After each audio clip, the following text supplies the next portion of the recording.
全靠秦始皇啊，真係啊！因為咧係嗰個秦始皇嘅話咧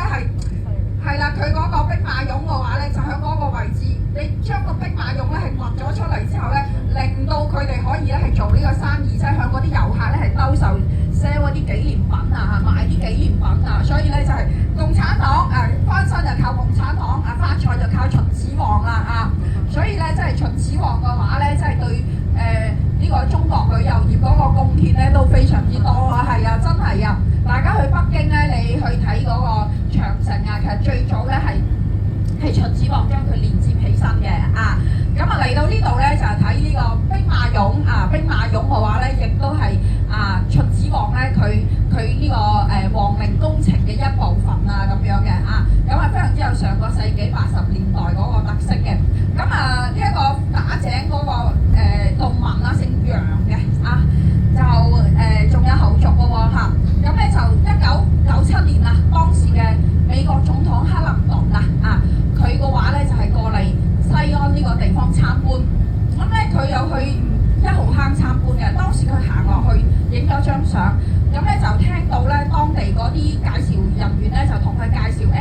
打井嗰個人咧就仲喺度喎，佢好興啊嘛，咁樣就攞咗本畫冊，兵馬俑嘅呢個畫冊，咁咧就叫呢個發現人打井嗰個人咧就幫佢簽名嘅。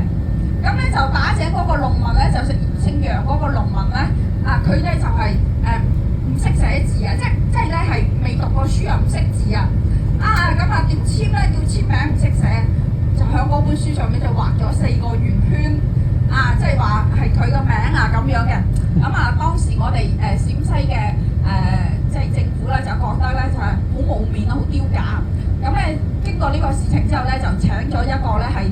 陝西書法學院嘅一個寫字好叻嘅一個教授就教呢個農民咧就係寫字寫咩字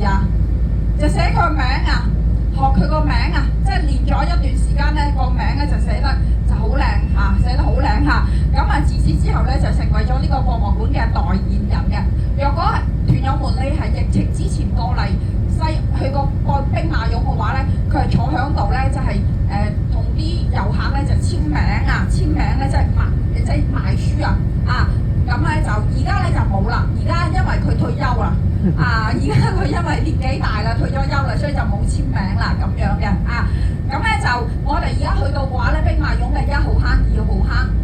仲喺度發掘緊嘅。平時咧工作日時間即係禮拜1到禮拜5，今日我哋去嘅話咧可能咧睇唔到嗰啲工作人員做嘢因為今日咧係禮拜週末咁咧就禮拜1到禮拜5嘅話咧係仲有嗰啲工作人員咧喺度咧係掘緊嘅所以佢不斷咁樣慢慢咁掘嘅有啲朋友可能你若果係10幾年前咧嚟呢個兵馬俑，同埋我哋今次咧再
較多啲咁樣嘅，旺鼎咧係非常之多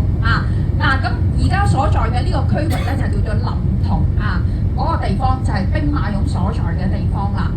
咁咧就附近咧佢景點都比較多，除咗有兵馬俑之外嘅話咧，我哋食飯即係由兵馬俑去餐廳嗰時，你會途經一個都好出名嘅景點嘅，就叫做華清池朋友們都有聽過啦華清池咁我哋華清池嗰邊嘅話咧，同樣都係有一個表演嘅喎，大型嘅表演我哋看中睇嗰個表演嘅話咧，響嗰個水嗰個地方我哋響華清池嗰度咧，都係有一個表演叫長行歌都出名嘅嗰個表演都好大規模。佢咧係石座後邊嗰座山咧，泥山咧係作為一個背景，着晒燈咁咧就嗰啲職員嘅話咧，就喺嗰個湖上邊咧係做嘅佢嗰個好即係大家而家資訊咁發達，你響高德地圖或者大眾點評小紅書上邊，即係一搜尋就可以睇到嗰啲口碑㗎啦即係叫長行歌。佢咧就係以白居易嗰首詩長行歌即係作為一個背景嘅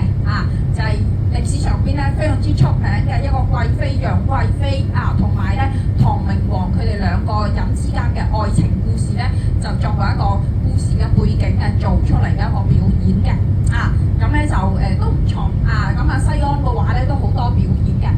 除咗有呢個長行歌之外啦，其實我哋酒店附近咧都有一個咧都好出名個表演嘅，就叫做駝鈴傳奇駝鈴傳奇咁樣嘅嗰個表演咧都好大規模嘅，咁咧係嗰個佢嗰個劇院嘅話咧係座位即係觀眾坐嗰個位置咧，佢會旋轉嘅360度旋轉，咁咧佢係以一個咧係歷險記咁樣嘅一個故事啦。咁絲綢之路大家知道啦，唐朝絲綢之路咧係非常之出名嘅。咁絲綢之路係一個貿易嘅通道啦。咁佢係一啲駝工，即係類似保鏢咁樣嘅，就押送咧一啲